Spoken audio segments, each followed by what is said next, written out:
Favreau, President of National Geographic, and it is my great pleasure to welcome you to the global premiere of Lion. Lion tells the remarkable true story of a single lion pride in the Masai Mara, seen through the eyes of an unforgettable new hero, Keo, whose journey captures the resilience, beauty, and fragility of life in the natural world. In an age where technology can literally conjure entire worlds from scratch, I think there is something profoundly powerful about knowing that every single frame of this series was captured for real, in the wild, through a camera lens. And the result is extraordinary. An epic saga that pairs the drama and heart of a gripping, character-driven adventure with the authenticity and wonder of natural history storytelling. This achievement is thanks to a brilliant creative team led by the incomparable Jon Favreau, working alongside the world-class BBC Studios Natural History Unit, and specifically the legendary Mike Gunton. Together, their vision, passion, and shared determination to redefine what natural history storytelling can be have established an entirely new benchmark for the genre. To the entire filmmaking and production team of Lion, thank you for your exceptional work. A special thank you as well to the local filmmakers, experts, and crews in Kenya, without whom this project would not have been possible.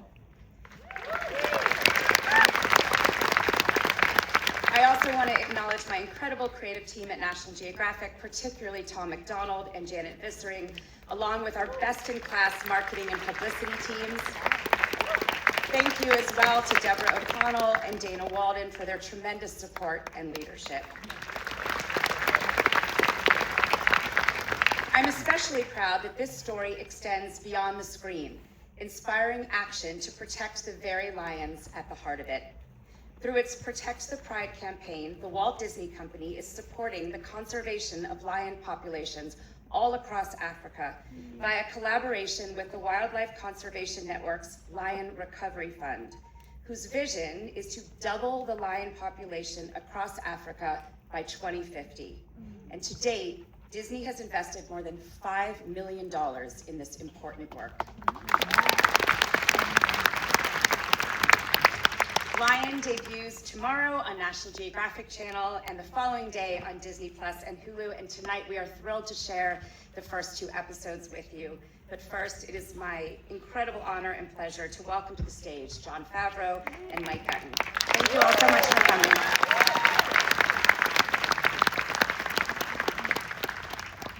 Thank you, Courtney.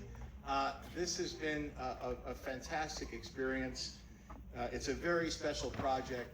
We've been working on it for 4 years. We were just talking backstage. We actually pitched it originally 5 years ago. And the way that it came together was, I had worked on a lot of animated nature films like Jungle Book and Lion King.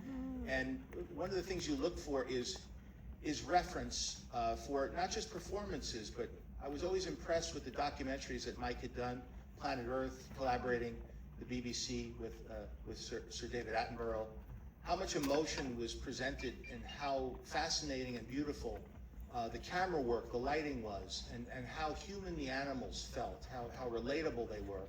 And so we used those films as reference for our animators and for our style of photography. I later met Mike, and actually it was before Lion King came out. I even showed him some of the shots in it on an iPad that were inspired by shots from the Planet Earth series. We went on to collaborate on 3 seasons of a show called Prehistoric Planet, where I provided the technical know-how and the animation skills with my team and virtual production, and Mike provided the science with his great team of documentarians. We collaborated to create what appears to be a documentary show set 60 million years in the past, following animated but photorealistic dinosaurs. It was during that collaboration where we really enjoyed working together that he presented me with a proposition. He said there was an opportunity here for something very ambitious. he had worked on a show called Dynasties, where they followed Pride of Lions for 2 years, which had been unprecedented at the time. And we relied upon that for research as we were doing our animation, so I was very familiar with it. He said he thought we had an opportunity to follow a Pride of Lions for 4 years, which had never been done before to our knowledge. Me not knowing how difficult this was going to be, said that sounds like a great idea. And we went to National Geographic and Disney, and thank you to Disney and to National Geographic and Disney Plus for supporting this effort.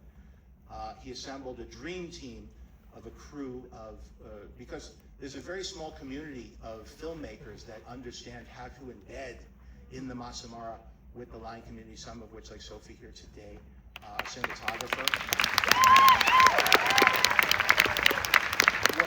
I'm used to setting up lights or digitally placing them to understand where the sun will rise, how the lions will move, what type of lens to be on, and only have one take at it. I am so impressed with the team of scouts, drivers, filmmakers, photographers, and the team that was assembling this footage in real time, not knowing what this story would be. And we were very fortunate that even though we had planned to follow 4 matriarchs through this a journey in the Masai Mara, a small cub named Keo was born, and looked adorable. I said, now I understand how to tell this story. We have a little lion cub. This is a wonderful lead character. And Mike said, well, in nature, it doesn't always work out great for them. The odds aren't good, and don't grow too attached. And each year, I would wait as the lion got older, and we had to pull out our crew for rainy season. Waited and waited. We had nobody watching, and I waited for that wonderful phone call where Mike said they found him. He made it through the rainy season, and each year he grew stronger. And this is his story. And Mike, I'd like to introduce Mike Gunton here, my partner, to tell you a little bit more.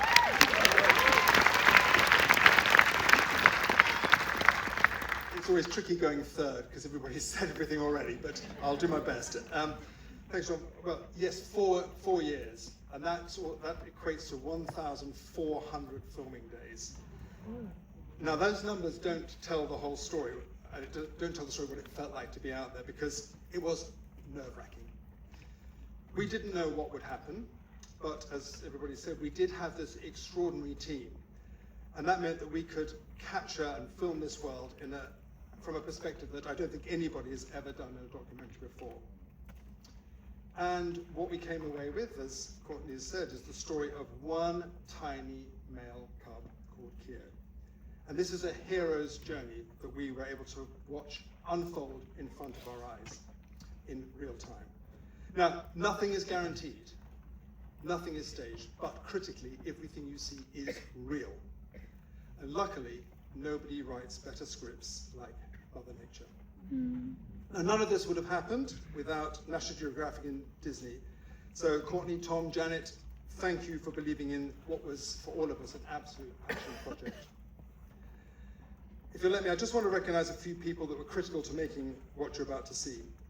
Jane Atkins, the series producer, and our 4 episode directors, Joe Tudenik, Faith Masembi, Claire Arthur, and Georgina Ward, all brilliantly carried this film's vision.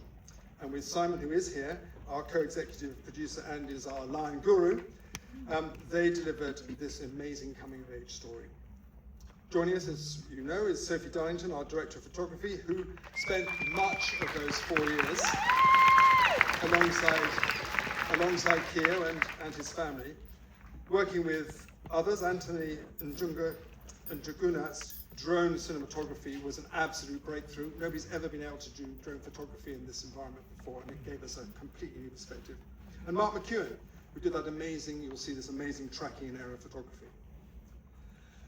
And then there's the music. Who else but Hans Zimmer? Joining us tonight are some members of his team, co-composers Nicola Pacella and George Warren, and with them Russell Emmanuel of Bleeding Fingers Music. And we've been talking a lot today about the score. It is absolutely an amazing score. It is the beating heart of this film. The voice, guiding you through Keo's journey, belongs to O.J. Lynch, who has spent many years on stage playing King Mufasa in Disney's The Lion King. And tonight, he brings that marvelous regal voice to a true story. And finally, thank you, John, for all your wisdom.